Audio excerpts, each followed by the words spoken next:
Salut à tous. Alors aujourd'hui je vais faire une vidéo donc assez rapide. Donc ça va être une présentation de moteurs en bois donc que j'ai pu faire avant mon tracteur à vapeur. Donc ça c'est moi qui les a fait donc tout seul. J'étais petit, j'avais 12 ans à l'époque. Donc j'ai fait ça. Donc malheureusement il ne fonctionne plus maintenant. Enfin il fonctionne quasiment plus du moins.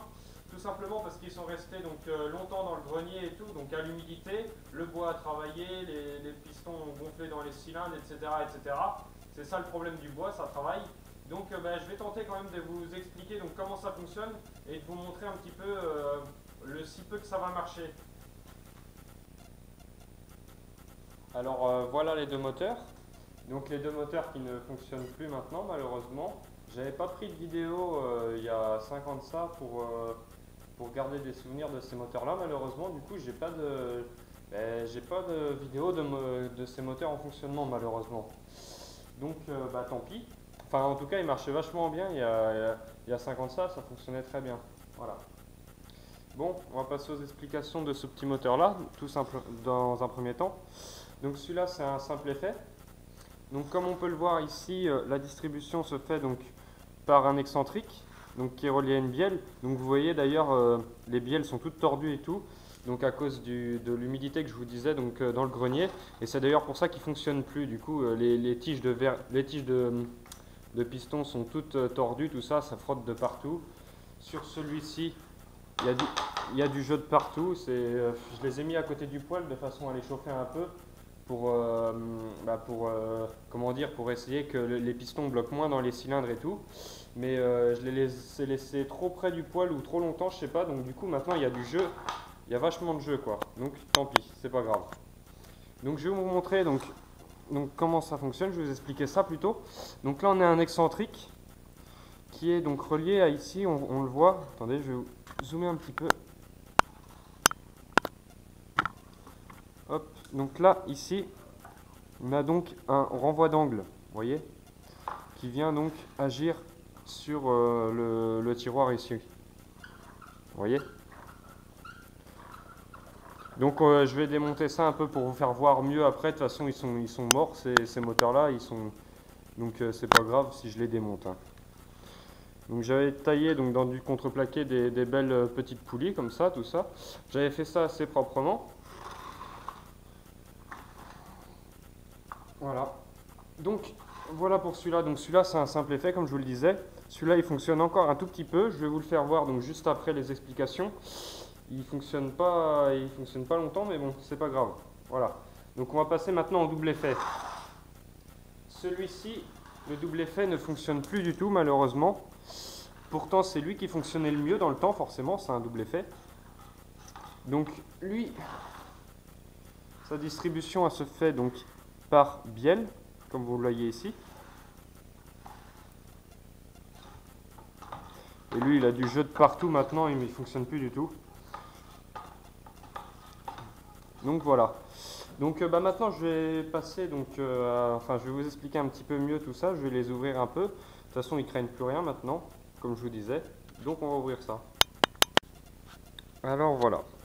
Donc là, le piston, comme vous le voyez, il est donc tout à fait sorti. Donc ce qui va se passer là, quand je vais tourner le volant, c'est que mon excentrique va se pousser, vous voyez, comme vous voyez ici. Donc je reviens un peu en arrière et hop, mon tiroir se pousse. Voilà, et donc là le trou il est en face. Du coup le piston va être aspiré et hop, une fois arrivé en haut, mon tiroir s'est repoussé, le trou n'est plus en face. Du coup là ça va revenir donc juste par l'inertie des deux volants moteurs et ainsi de suite. Voilà.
Donc on va commencer par ouvrir le double effet. Donc je vous refais voir un petit peu le fonctionnement. Vous voyez, donc j'avais fait tout ça, tout démontable, toutes les bielles et tout. Hop, le tiroir, donc vous voyez un petit peu comment c'est fait. Donc là ici, on a la partie qui sert donc pour l'admission. Et là, on a nos échappements. Donc je vais vous faire voir ça un petit peu mieux en dévissant les 4 petites vis qui sont ici. Donc voilà comment ça se présente. Donc là, je suis venu enlever donc, la face qui était ici. Donc je suis venu enlever cette face-ci. Donc là, on voit un petit peu tout ça. Donc là, ici, on a donc le trou du cylindre arrière qui est ici. Et là, ici, on a le trou de l'avant du cylindre. Voilà. Là, on a les échappements donc avant et arrière du cylindre, toujours pareil. Donc ce qu'il faut savoir, c'est que là, il y a encore, comment dire, hop, ici, il y a encore une épaisseur en fait qui renvoie, comment dire, qui renvoie ces trous ici aux extrémités des cylindres, si vous voulez. Parce que les trous, ils ne se trouvent pas en plein milieu du cylindre comme ça. Ils sont vraiment aux extrémités. Donc il y a une épaisseur qui permet cela. Bon, bref. Donc là, ici, on a donc le tiroir. Donc là, vous voyez, par exemple, ici, on n'a rien. Là. En ce moment, on n'a rien. Donc, quand mon tiroir vient pousser ici, hop, ce trou-là, donc ce trou-là s'ouvre. Du coup, je viens aspirer mon piston comme cela. Et en même temps, j'ai mon échappement ici, je ne sais pas si vous allez le voir, qui est ouvert. Ce qui permet de chasser donc l'air de l'autre côté. Et inversement, dans l'autre sens, hop, je viens donc tirer mon piston de ce côté-là comme ça. Et l'air emprisonné dans cette partie-là du cylindre vient s'échapper par ici. Voilà. Donc inversement. Donc quand le moteur tourne, hop. Donc un coup ça aspire d'un côté, un coup de l'autre. Donc là on va mettre de l'air, mais donc il ne marchera pas parce que comme je vous dis là la tige est complètement tordue tout ça, donc ça frotte de partout, il y a du jeu de partout. Donc je vais vous montrer plus simplement en fait les mouvements que le piston va réaliser. Hop.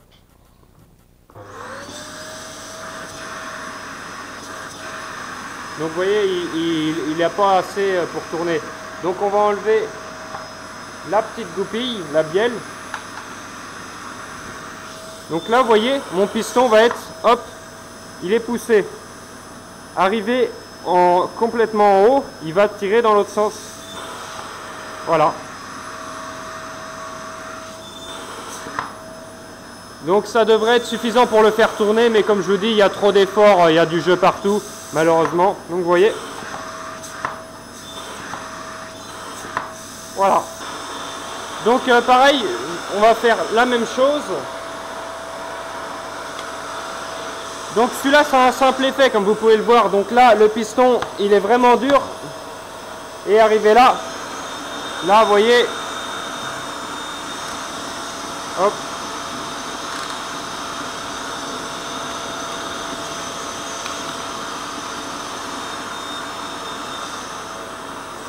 Et là il vient de tirer.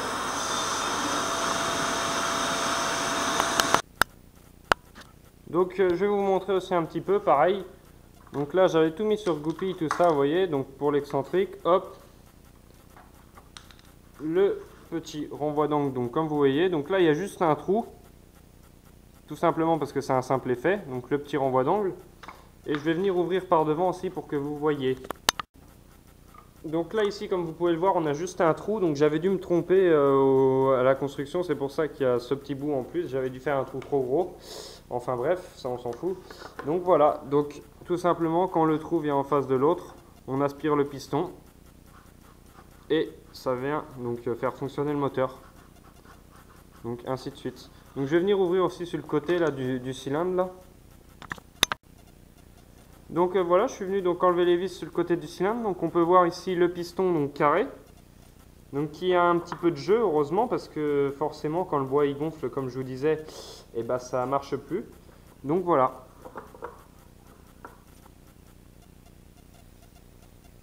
Donc voilà, donc le but de la vidéo c'était un petit peu de vous montrer donc, ce que j'ai pu faire. Donc c'est le petit moteur en bois donc quand j'étais un peu plus jeune.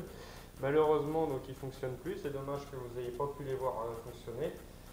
Mais bon, c'est pas grave, le principal c'est que vous voyez un petit peu Donc comment ça pouvait marcher donc, à l'époque. Voilà. Donc il fonctionnait très bien. Bon bref. Bah, sur ce, je vais vous laisser, puis je vous dis à la prochaine.